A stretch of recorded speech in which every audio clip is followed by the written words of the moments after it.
This episode of the Beauty Industry podcast is brought to you by Dermalist, the new Australian company redefining cosmeceutical skincare.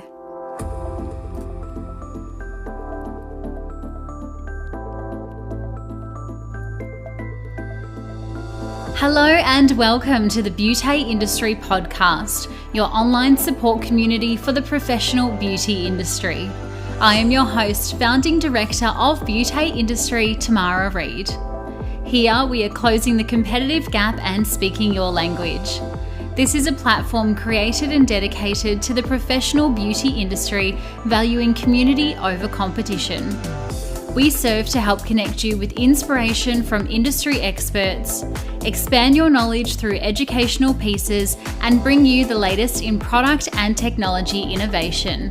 This is Beauty Industry. One of the greatest perks about having a platform like Beauty Industry is being able to create a community that is as engaged as ours is. And not only that, but we get to hear about all of the questions you have in your mind, but too, we get to have those questions answered for you from our industry experts. After lots of thoughts, feelings, and queries around collagen, internal supplements, and topical ingredients from you all in our growing Facebook community, we thought who better to have the conversation for you all today on such a topic than none other than Fiona Tuck. Fiona has featured on our podcast twice now, today being her third time, so I'm going to skip over the introduction and get straight into the content. A jam-packed filled episode for you on the basics of collagen, cells that are responsible for the production of, the difference between bovine and marine type of collagen, supplements, efficacy for the skin, client contraindications, as well as a rapid-fire myth-busting session at the end, which, trust me, you will need a pen and paper to absorb the wealth of information that Fiona shares with us today. Here's Fiona and I for Beauty Industry. Fiona, thank you so much for joining me this morning on the podcast. Absolute pleasure. Always good to talk to you.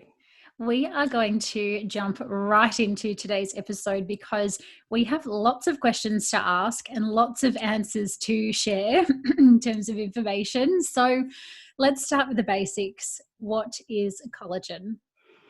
Great question. Well, collagen, as I think most people know, it's a protein that we find in the skin. But probably what a lot of people don't realize is that it's one of the most abundant proteins that we find in the body. So not only is it found in the skin, which we know as skin therapists to provide structure and support to the skin, but it's throughout the body. So we find it in bones, in ligaments, in tendons, in muscles, hair, skin, nails, etc. So collagen is something that we produce naturally, but we know as we age, we start to produce less collagen. And so from about approximately the age of 30, our collagen production starts to diminish, which is why we start to see loss of firmness in the skin, we start to see lines of wrinkles, and then by the time we're 60, we've got about 50% less collagen than we did when we were 30, and it just begins to decline. We also know that as we age, the collagen fibers thicken and shorten, again, which is going to contribute to the loss of firmness in the skin, lines and wrinkles.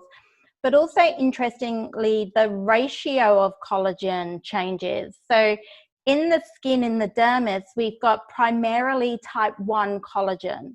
And type 1 collagen is the collagen that is the most studied. It's had the most research because it's the most common collagen in the body.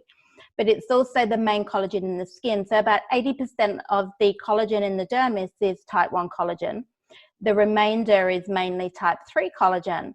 But this ratio also becomes sort of out of kilter as we age as well. So we get a thickening, a shortening, and a differing of this ratio, which is all going to contribute to what you and I know as aging, Tamara.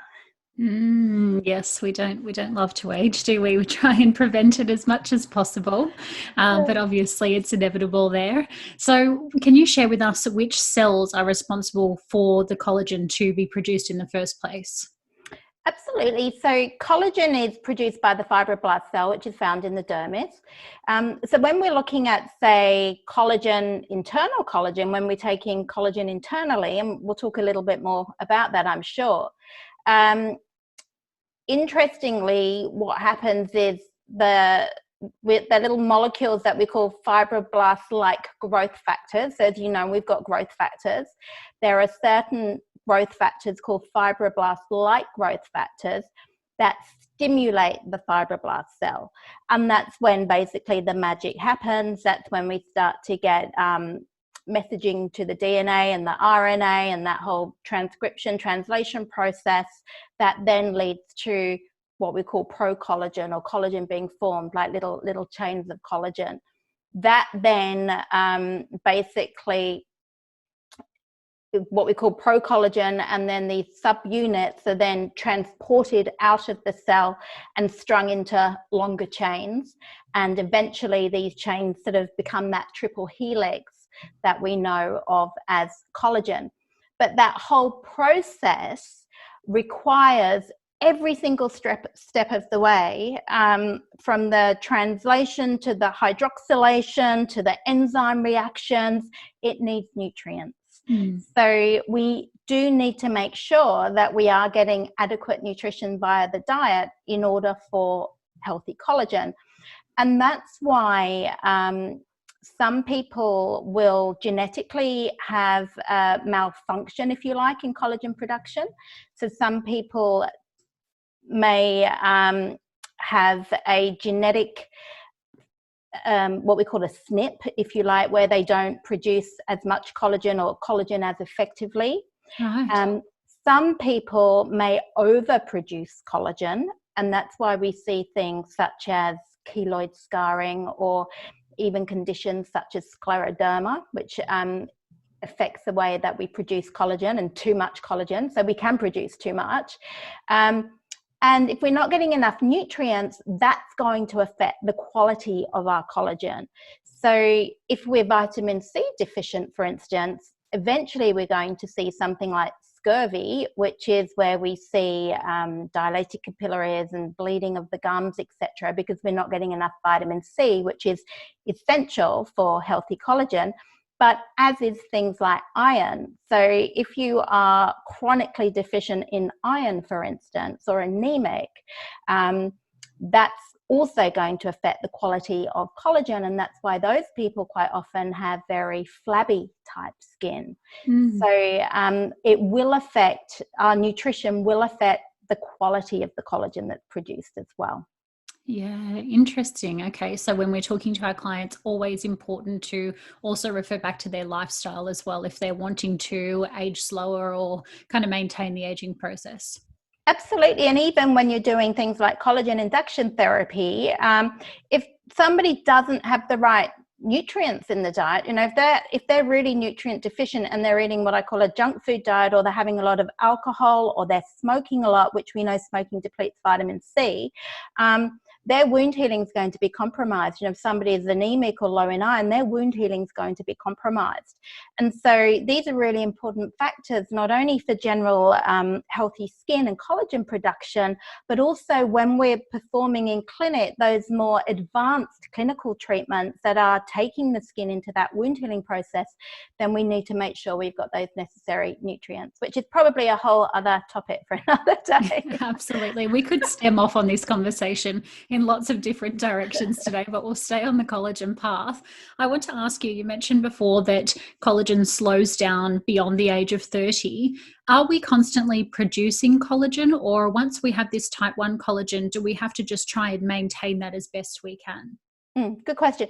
So very little of our bodies are, we're constantly renewing. So everything is constantly being regenerated. It's broken down and renewed. And same with our collagen. So we've got the MMPs, those enzymes that actually will break down collagen to basically get rid of the old worn out cells in order for us to be able to increase, or not to increase, but to stimulate new collagen production. So we're constantly breaking down and renewing, and that's throughout the whole body, including collagen. But as we age, that collagen production starts to slow down, but we're also getting the breakdown of collagen and elastin. And so that rate of which it's being broken down and renewed also changes. So again, leading to a faster decline of loss of collagen, if you like. So as we age, that slows down, but there are things we can do to help to stimulate collagen. So whether that be an in-clinic treatment, and there's lots of different treatments that can help with that, or whether it's taking a collagen supplement, we know that that actually can have an effect on the fibroblast cell. Yeah, amazing.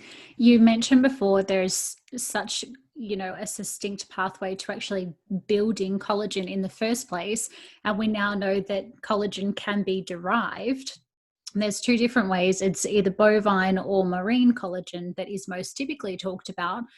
What is the difference between these two, and is one, in your opinion, superior over the other? Great question. So when it comes to, so we make collagen obviously in the body, but we can also get it from external sources. Now, collagen from external sources can be derived from bovine sources. You can get it from pigs, is it porcine? Is that how you say it? Doesn't tend to be such a common one to purchase. There's also chicken collagen as well, but that's not as readily available too. But the main ones we tend to see available to purchase are bovine and marine collagen. So bovine collagen really tends to come from cows. It can come from skin, bones, etc.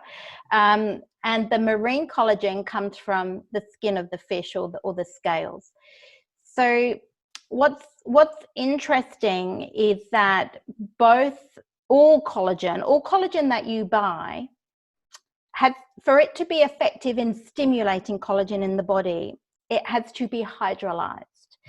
So if we were to take what we call native collagen in its unhydrolyzed form, the body has to digest it, break it down into amino acids, and then those amino acids are used with other nutrients in the body for whatever we need it for.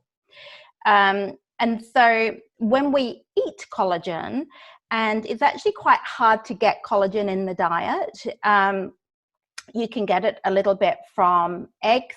You might get collagen from bone broth. You hear a lot of people say have bone broth for collagen, but then the quality of the collagen and the amount of collagen in the bone broth really depends on what was used in the bone broth, how long that was cooked, what part of the animal was used to get the most collagen out of it.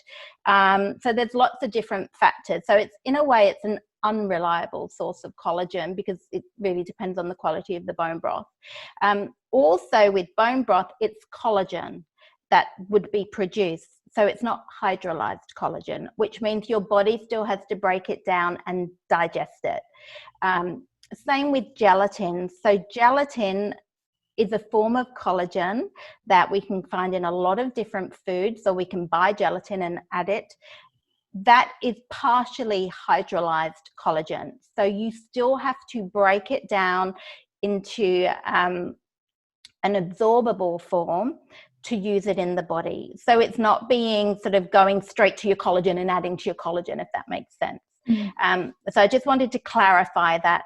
When we're looking at collagen supplementation, most collagen is hydrolyzed collagen, which means that it has been broken down via an enzyme process into very tiny peptides, very tiny amino acid fragments, which we call peptides. So usually hydrolyzed collagen is the same as collagen peptide. So you just want to check that. Hydrolyzed collagen means that this collagen has been hydrolyzed via enzymes into these tiny little peptides.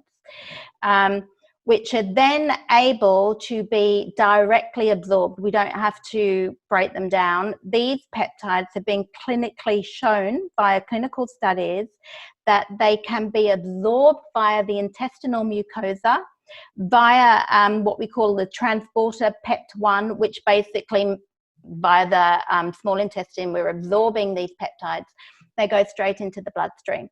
And these peptides have been shown to be able to mimic the fibroblast-like growth factor that stimulates the fibroblast for collagen production. Wow. So the best way to think of it is think of collagen peptides more as little stimulants that are talking or communicating with the fibroblast cell to say, hey, come on, we need to make more collagen. That's how they're working. Now, obviously, you've got the amino acids in collagen peptides, which have been broken down, but you're getting all of the amino acids that are required for healthy collagen production. And the difference with collagen, as opposed to amino acids via the diet, is that you're also getting the hydroxyproline, which you don't really get through the diet.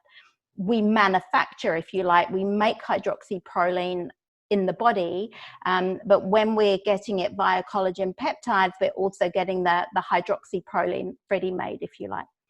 So collagen peptides, whether it is bovine or marine, are able to stimulate or the fibroblast via the fibroblast-like growth factor by mimicking that.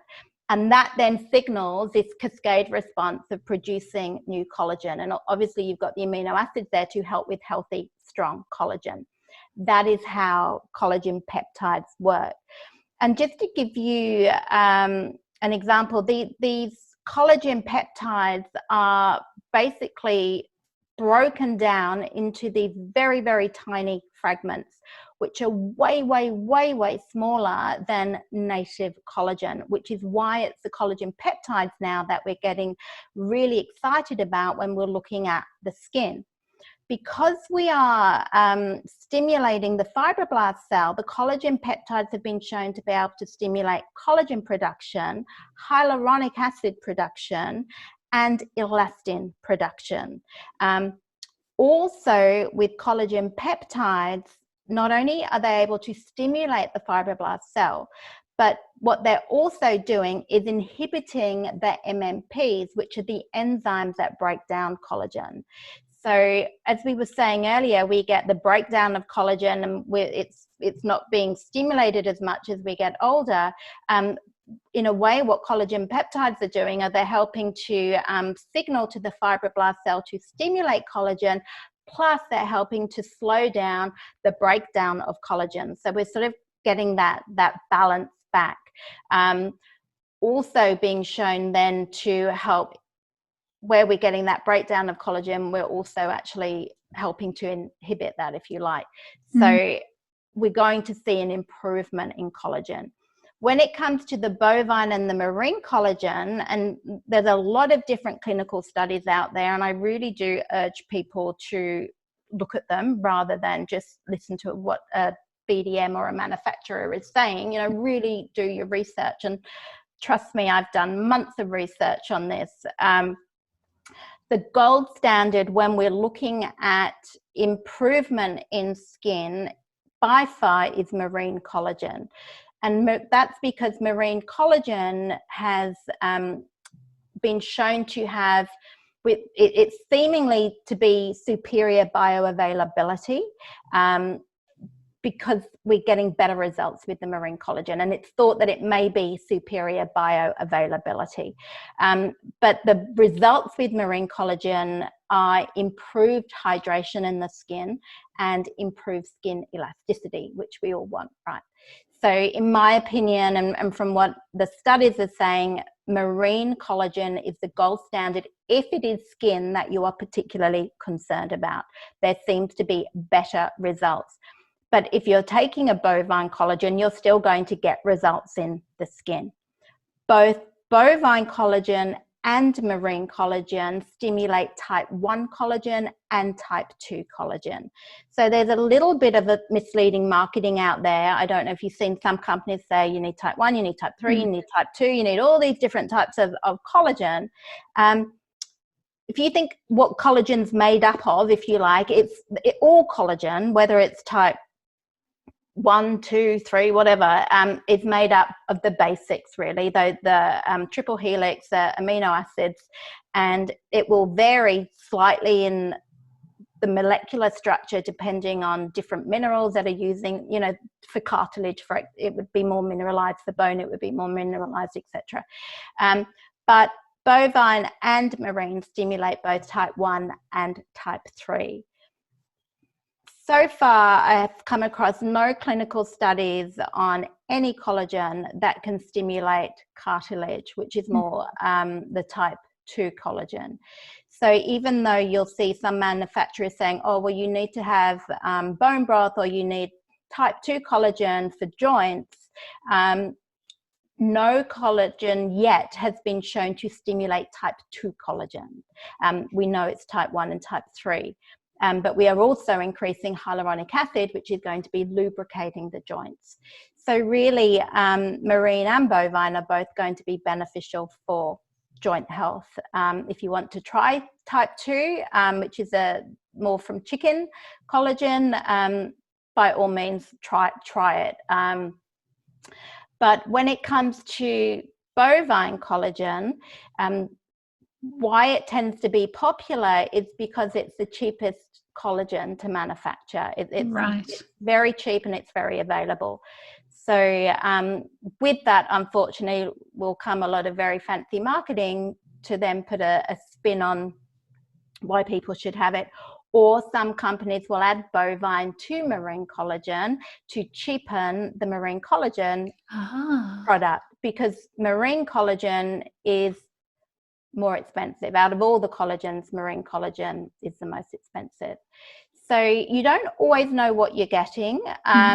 My advice is, you know, if you are an athlete, if you're taking collagen for joints, for muscles, for the body, and you're worried about the price, then it is going to be cheaper to have bovine collagen because it's naturally cheaper. If you want, you know, if you're really concerned about skin health and you want improved hydration, elasticity and increased collagen production, then for me personally, I would be going marine. And that's what we've done at Vita-sol. Obviously, we've gone the marine collagen and literally the purest collagen that's available, because whether it be bovine or marine collagen, we do still need to understand where that collagen is sourced from, how was it produced, what was it fed, because that will all ultimately affect the quality of the collagen as well. So if it's bovine, was it grain fed, was it grass fed? If it's marine collagen, was it wild caught? Because the majority of the collagen out there is from marine collagen is farmed fish. And so most of it comes from farmed fish in Asia.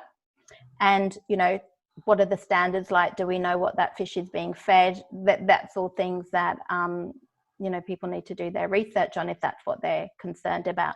But ultimately, the collagen is going to still have an effect on the fibroblast cell and increase collagen production.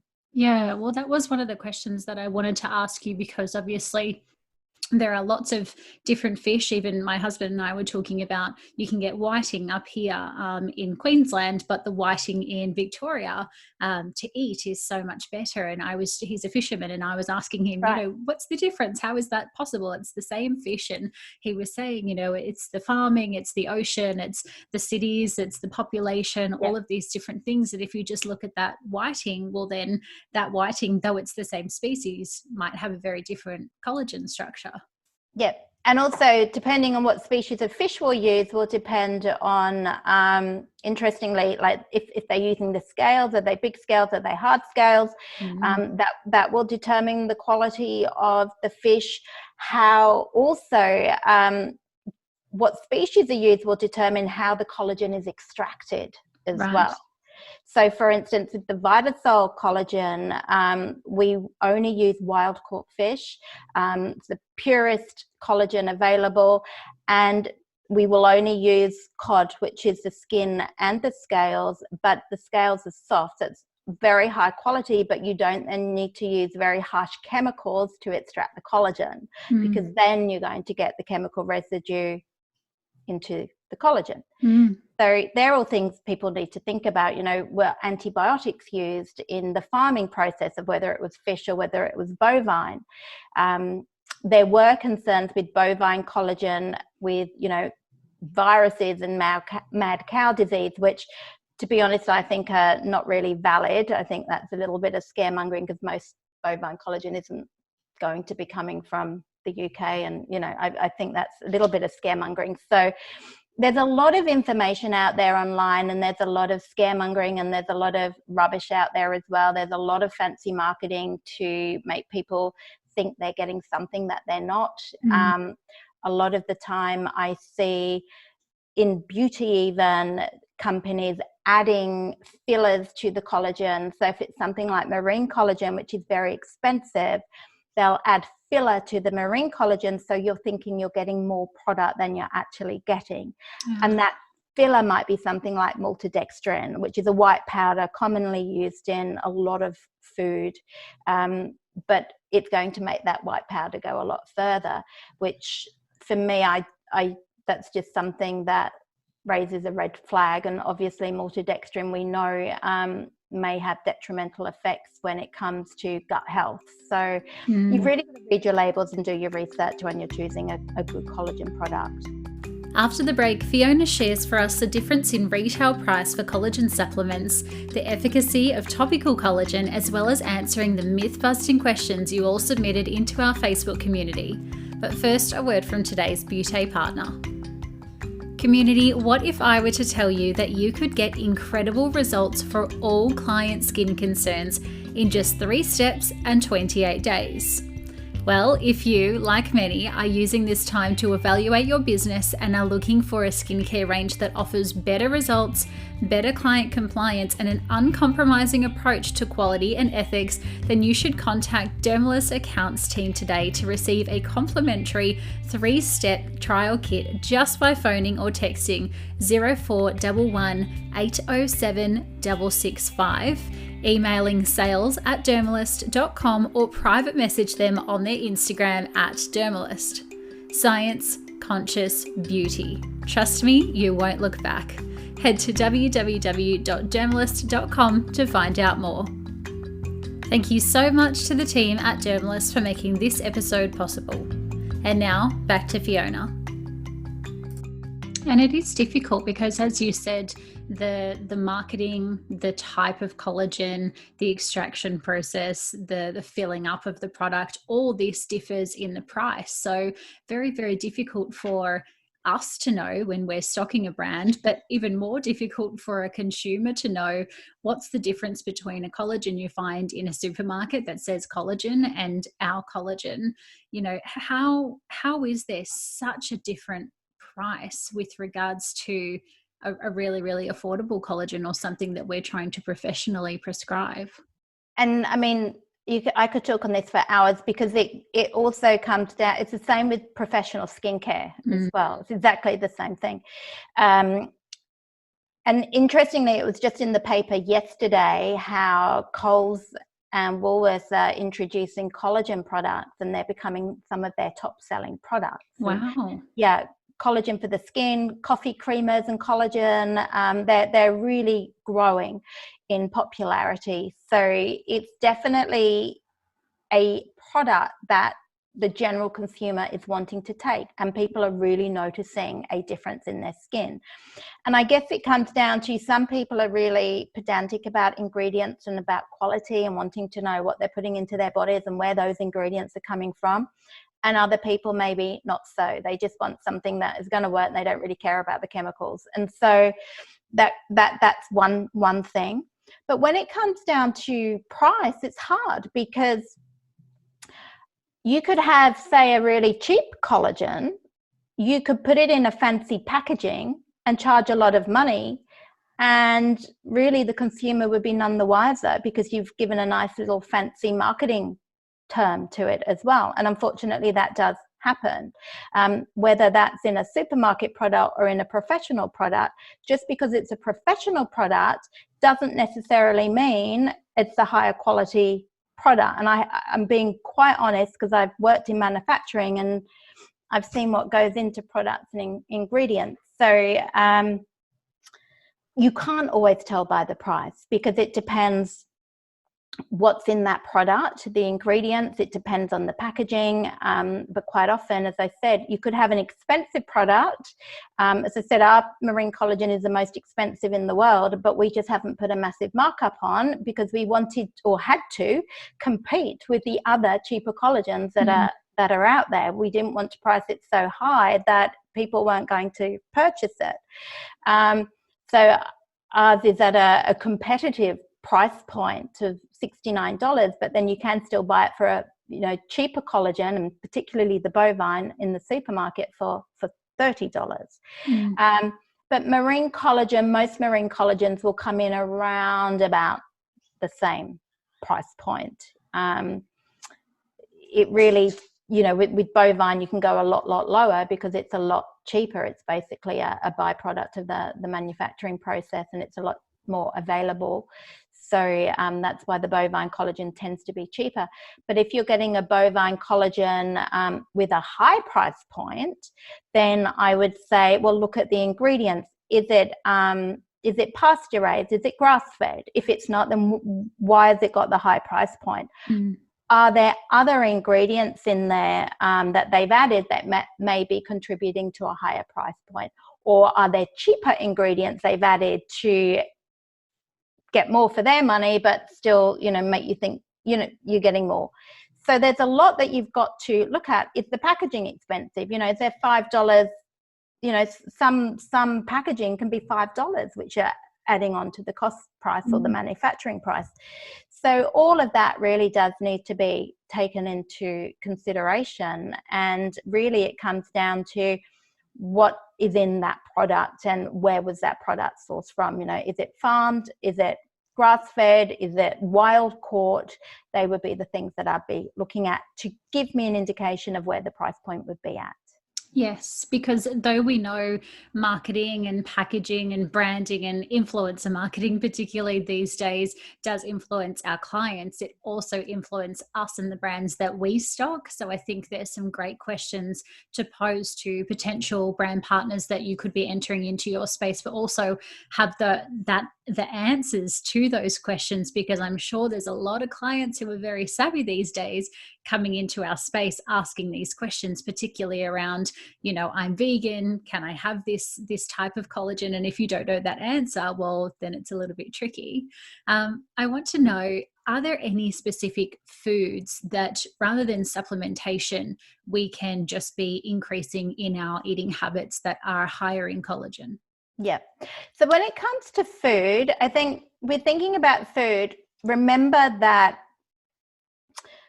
food is going to give us the nutrients for healthy collagen production, but it's not working the same way as, say, collagen peptides that are stimulating the fibroblast cell. Sure.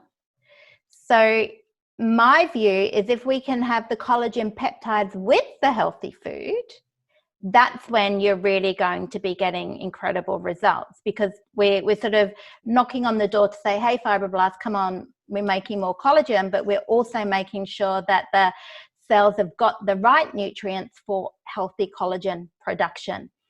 So having the food isn't going to stimulate collagen production, but it's going to help with healthy collagen production. So just to clarify that. So as I mentioned earlier, very little food actually contains collagen.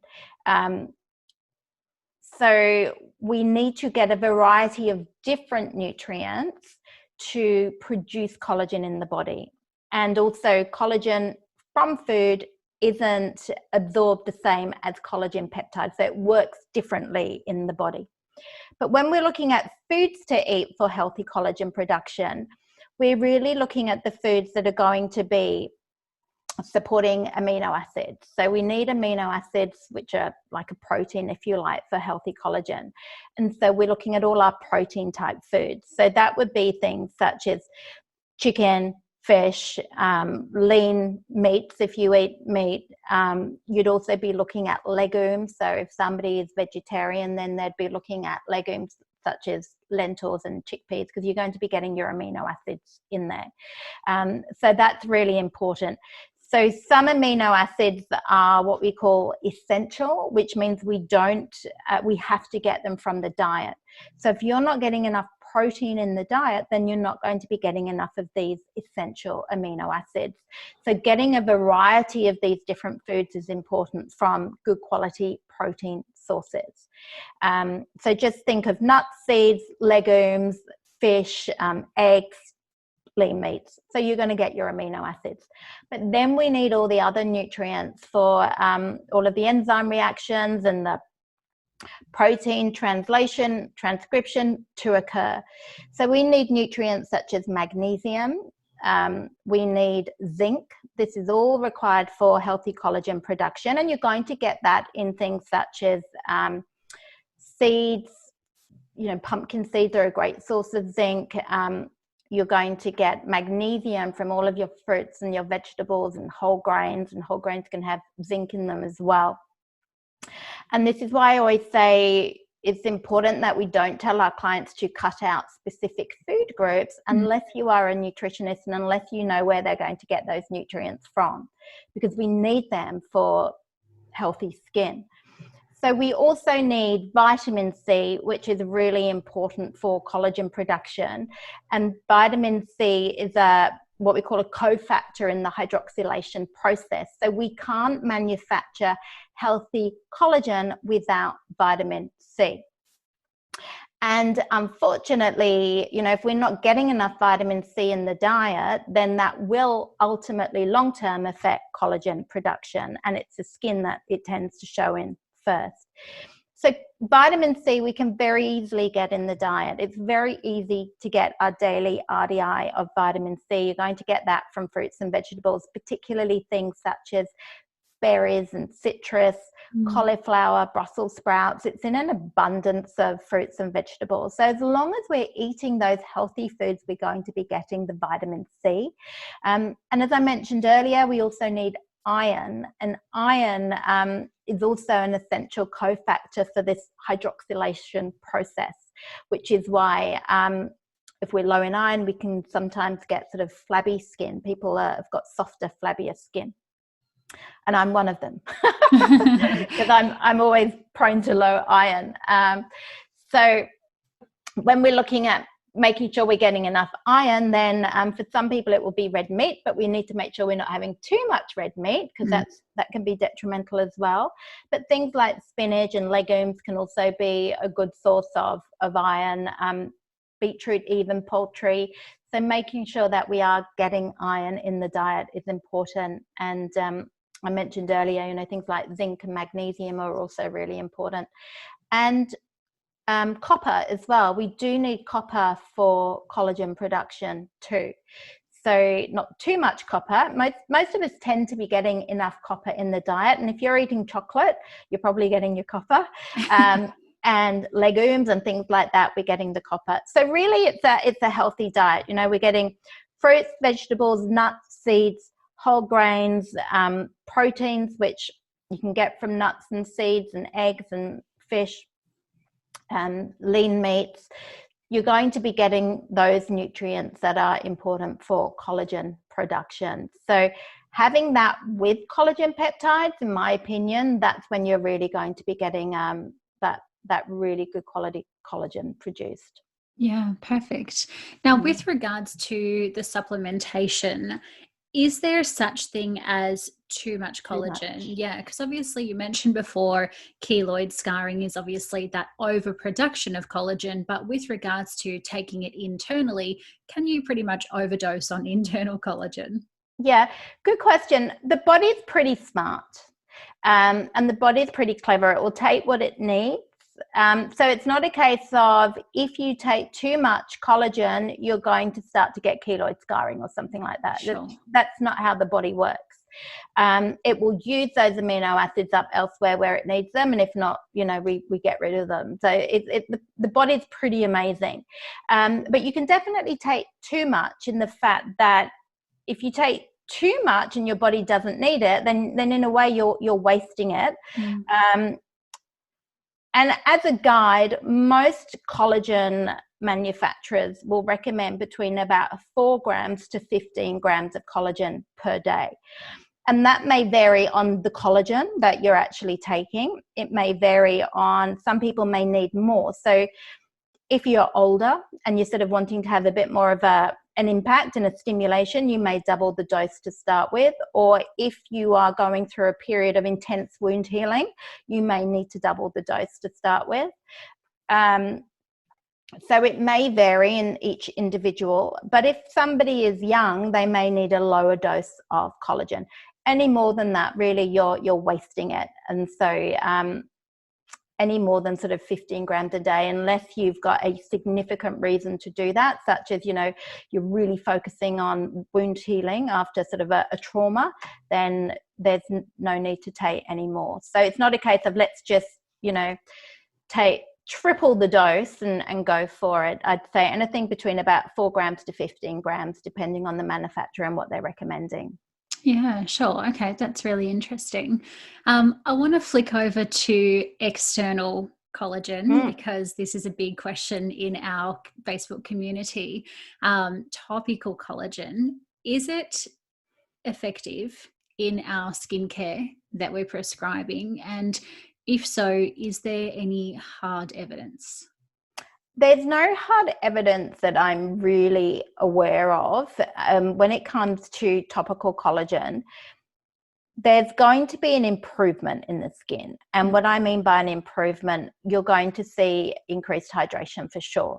Right. So if you use something like a collagen mask, you remember those masks? Some people may still use them. You're definitely going to see increased hydration and the skin's going to feel improved.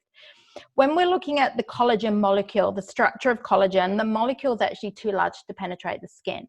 And we know it's too large to absorb as well. We have to break it down internally. So it's not going to penetrate the skin and stimulate collagen production.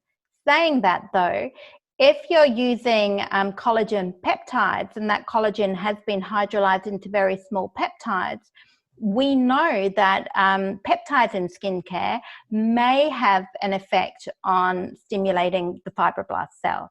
So there may be a benefit there. However, it's really hard to monitor because it depends on the thickness of the skin, how that ingredient is penetrating, whether it actually even gets right down to the fibroblast cell. So you are going to get better results, and the studies are there very clearly on the on the internal ingestion of collagen. So if you're wanting to stimulate the fibroblast cell and increase collagen, the internal collagen is going to be the most effective. There's definitely no harm in topical application of collagen, and depending on how much it's hydrolyzed and if it's into peptide form, there may be some benefit, but it really does depend on the individual and whether that's actually getting down to the fibroblast cell. But definitely no harm in using topical application. You'll definitely get an increase in hydration for sure.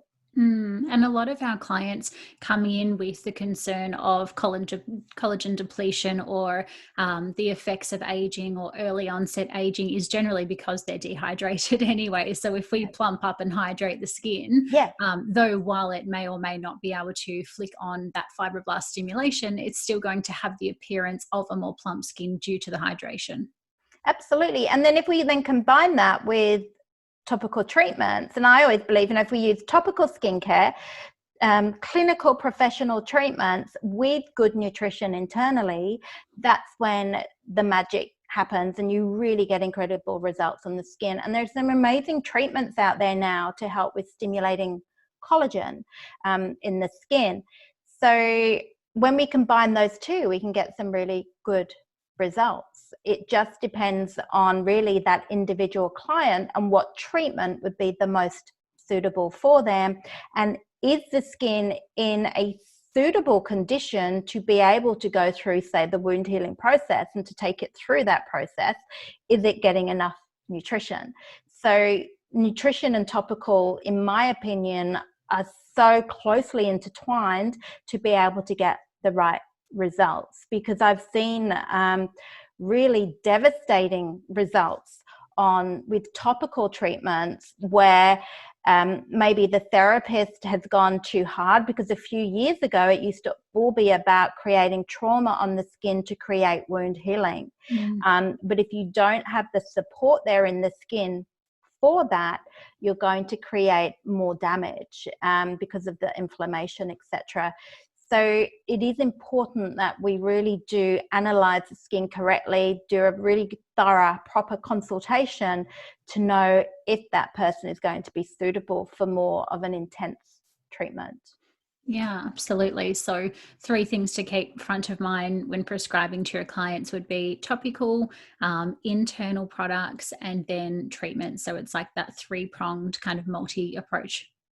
Absolutely. And that's when you can get the best results, because I think we're really moving away from that era of go harder and deeper and traumatize the skin, because whenever there's inflammation, you can have knock-on side effects, as we know, such as hyperpigmentation. We can also see more risk in a way of premature aging, which a lot of people won't want to hear. But if we're breaking down collagen to make way for new collagen, and we're doing that at a rate where the skin isn't able to keep up with that, we could be creating more trauma. And I've even seen skins that have resulted in, fibromas and things like that, where people have been way too aggressive in the skin and they've got this thickening and lumping in the skin from things like collagen induction therapy, where it's been too hard and too traumatic for the skin. Yeah, interesting. Now I've got a bit of a quick fire myth busting section for you, because we had such an overwhelming response. In fact, over 50 different questions fired when I put this to our Facebook community. So I'm going to fire them at you and just give us your take on them. Yeah. Can taking collagen supplements disrupt the cell or the skin production? Yeah, I wasn't entirely sure what this question meant, to be honest. So taking collagen supplements, if you're taking the collagen peptides, as we've said, it's going to mimic the fibroblast-like growth factor to stimulate collagen production. And so you're going to see an increase in collagen production. So you're going to see an improvement in skin hydration, an improvement in skin elasticity, and an improvement in collagen production. And usually that takes a good 6 to 8 weeks to see that after supplementation. But it's not going to damage the skin in any way, if that makes sense. Saying that, if somebody had a collagen production if they had something like keloid scarring or scleroderma, as we mentioned earlier, then I wouldn't be giving them collagen supplementation. There's been no studies there. We just don't know what would happen. But if they're having an overproduction of collagen anyway, why would we be giving them something to try and produce more, would be my thoughts to that. Yeah, interesting. Okay, that's one to definitely note. Can collagen supplements increase anxiety? That was a great question, actually, and I thought it was a good one to include. So when we're looking at collagen supplements, or the collagen peptides, they contain 19 different amino acids, and 8 out of those amino acids are what we call essential. So it contains 8 out of the 9 essential amino acids, I should clarify.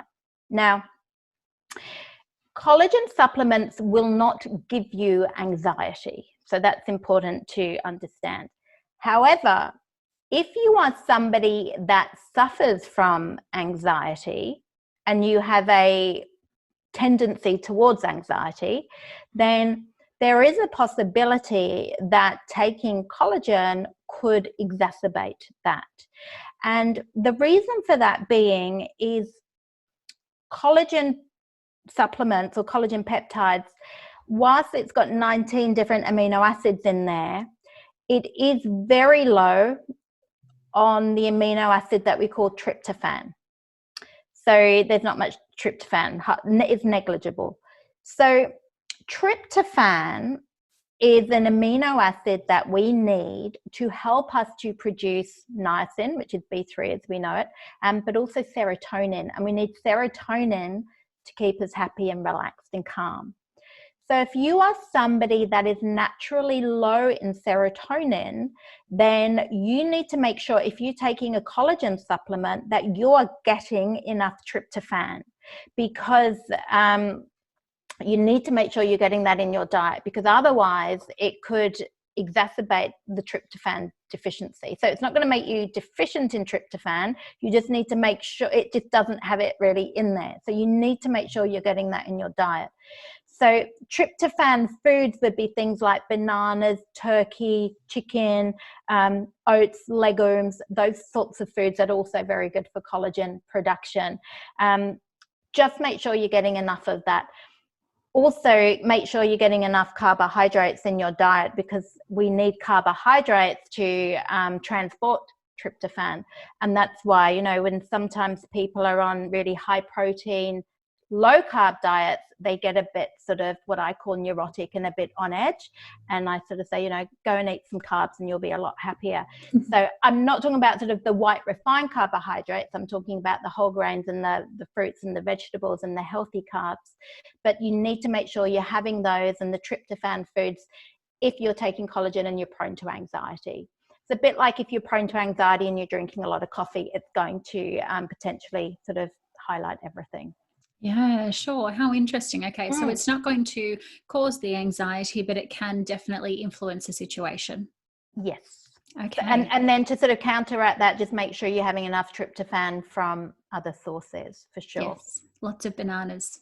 Yeah. So another question for you, if someone is diabetic or insulin resistant, will taking collagen increase glycation? That was a really good one. And I can see the thinking in that, because we know that with glycation, diabetics are more prone to a loss of collagen and increased glycation because of increased high blood sugar. So if you're taking more protein, then would that increase glycation? I guess is where the thinking's coming from. It's an interesting one, but no, it won't increase glycation. If anything, it's going to help it, because there's been some very interesting clinical studies done on taking collagen peptides and for diabetics. And what's interesting is that collagen peptides have been shown to actually help to stabilize blood sugar and improve blood sugar levels. Wow. More so than even some protein. So we need protein in the diet, and that will help to stabilize blood sugar. So collagen peptides, and I'm presuming it's because they're so small and more rapidly absorbed, have been shown to have an even better result on stabilizing blood sugar. So in effect, we're in a way helping to stabilize or lower the blood sugar, plus we're helping to increase collagen production, which can be more diminished in a diabetic diabetic client. So it's going to be beneficial. So my advice for diabetic clients is that the collagen peptides have really been shown to be very beneficial. So definitely one that I would be recommending for diabetic clients as well. So it's going to help the skin, but it's also going to help blood sugar. So even if you're not diabetic and you're somebody that gets those fluctuations in blood sugar, and I really noticed this as well when I was taking the collagen, when I first started taking it, I felt that I didn't get that mid-morning sort of blood sugar drop. I felt a lot more satiated, and I felt fuller for longer, and I felt my energy levels more sustained. And that's because you're increasing the protein, if you like. But just an important reminder, it's not a complete protein. You still need to be getting your other amino acids, and particularly that tryptophan. So it's something I would definitely recommend for diabetics, and not to be scared of it. Brilliant. Okay, good one. Internal collagen And clients who are currently having or have cancer, or patients who are in remission, yes or no? Good question. General rule of thumb is, when in any doubt, always get medical advice and get the okay from your GP. My advice with any supplementation, if someone has got cancer or undergoing any cancer therapy, is not to take anything unless they have had the okay from the GP. And that's because some supplements can actually interfere with the cancer medication and interfere with the efficacy of the treatment. Even things like antioxidants can, whilst we know they're good for us, they can actually inhibit the effectiveness of the chemotherapy. So my advice in that instance would be, no, I wouldn't recommend to take the collagen. If somebody has had cancer and it's got the all clear and they're past their 5 years, then I don't see any reason why they wouldn't be able to take it, because collagen peptides are a food. There should be no reason why they can't take it, but always get the okay from the doctor. Something I wouldn't be recommending though is things such as isolated high dose amino acids. So things like glutamine, which are a very popular supplement, particularly for gut health. We know glutamine can be a fuel source for cancer. And so that's something that I actually don't recommend getting glutamine supplements for most people. And you can get glutamine via the diet anyway, which wouldn't be in such a high dose. Things like branched chain amino acids, you know, those workout supplements, again, I wouldn't be taking anything like that unless you've got the okay from the doctor, because they are sort of what we call anabolic. So always get your GP's recommendation in that instance. Okay, good to know. And one last question, which I haven't briefed you on, but talking about all of this collagen, I need to selfishly ask for myself. Collagen, yes, and pregnancy, now that it's out there and everybody knows I have a little baby bump inside me, yes or no? So again, with all supplements during pregnancy, really as a safety for prescribing it, we always say get the okay from the GP. And that's more because, again, there's nothing in collagen that would be detrimental during pregnancy. If anything, it could be beneficial, but it's not tested during pregnancy. Right. And I think the main concern as well would be, you know, there's some concerns with marine collagen and the purity of it. And would that have an impact? You know, because you're not allowed seafood and things when you're pregnant, certain shellfish and things, and there may be a contamination issue.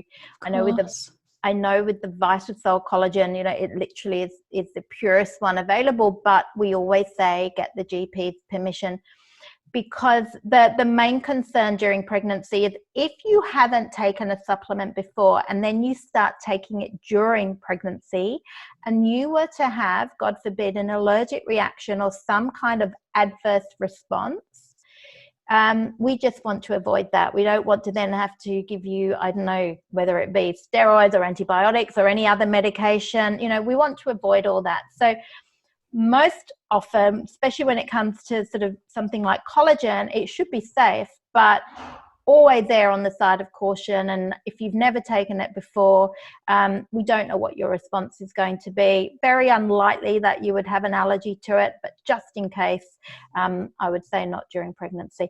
And of course, the thing with, say, marine collagen, because it is derived from seafood, then obviously you wouldn't give that to somebody with a seafood allergy. So you would always need to check allergies with people prior to giving them anything like that as well. Yeah, that's a good one, because that's sometimes things that clients don't pop on their consultation card, and then, you know, you go to ask them, you know, just confirming before we start the treatment, are you allergic to? And they say, oh, seafood, but you don't really need to know that. And you think, oh my goodness, I'm so glad she told me, because if I had used X product or if I had recommended X internal product, that's always something to keep in the back of our mind. Absolutely. Any allergy, you know, whether it's a topical or internal allergy, we always want to know about, because so many things are derived from things, and have got, you know, even alcohol can have seafood derivatives in it, which is, you know, these things can be everywhere. So we do need to be careful. So not that we're giving alcohol. Well, some people might be giving alcohol to their clients. But we do always need to check for allergies. And if you're recommending any internal supplements, then that's something to be aware of. But I think with the collagen supplementation, this is an area that is just growing and growing in popularity. And I think it's because people are really seeing quite dramatic improvements in their skin. I know since I've been taking marine collagen, I've really noticed a difference in, and I'm nearly 50, skin elasticity, skin hydration, and even cellulite. I've really noticed a difference in that. And I'm a massive fan, hair and nails as well. And I think it's becoming more mainstream now that clients understand the word collagen, and they're seeing it a lot in social media. So it's definitely something for people to think about having in clinic. There are some really valid clinical studies on collagen peptides. And so, we know regular collagen, native collagen, doesn't stimulate the fibroblasts. That has to be broken down and absorbed just like any other food. But the collagen peptides do have an effect on the fibroblast cell. And so it's definitely something that complements those collagen induction therapies and injectable treatments. I mean, if you're having filler, for instance, going home with your collagen, to me is a no-brainer. Those two work beautifully together. So I think it is important for therapists to be educated, even if it's not something that they're going to be stocking. Like you said, it's important to know what is out there and what the different types of collagen are and how it all works in the body. And remember that the collagen supplements are going to affect not only the skin, but we're also affecting collagen all over. We've got collagen in the blood vessels and in the bones and in the joints. And so we want to sort of keep on that collagen as much as we possibly can. And, the earlier you start on it, and making sure, of course, that you've got a good, healthy diet, the better it's going to be. And advising the client about, the basic dietary things, such as, processed food and alcohol, and how detrimental that can be to the skin, I think is a really important place to start. Beautiful. Fiona, thank you so much for coming into the podcast with me today. Always a pleasure speaking with you, and even more so learning from you. I really appreciate it. You're welcome. Did we cover all the questions? I think we did, didn't we? Yes. We got there in the end. We got there in the end. Wow, what an episode. Lots of knowledge and information to take away from Fiona and what we now know about collagen. Like everything you're bringing into your business or recommending to your clients, it always pays off to do your research from an independent party, unbiased about ingredients or agenda. As for collagen, well, you now know that the fibroblast-like cell can be stimulated internally via supplementation through the addition of collagen peptides, and externally we are unsure how much collagen can get into the skin absorbed topically. However, we know that by hydrating the skin, we can certainly plump up and protect the skin's collagen fibers through things like antioxidants and hydration, and of course, professional treatments are the perfect cherry on the cake to have a well-rounded client result. Fiona and I would love to see how you're enjoying today's conversation, so whether you're listening along to the podcast or tuning in across the recording on Facebook or YouTube, please share the love on your socials and stories. It really does help us. If you have a topic that you would love us to explore for you or for somebody who you would like to hear from perhaps, then please reach out to me on socials at Tamara Shaw Reid and let me know, and I'll do my absolute best to host the conversation for you. Until next time, stay connected.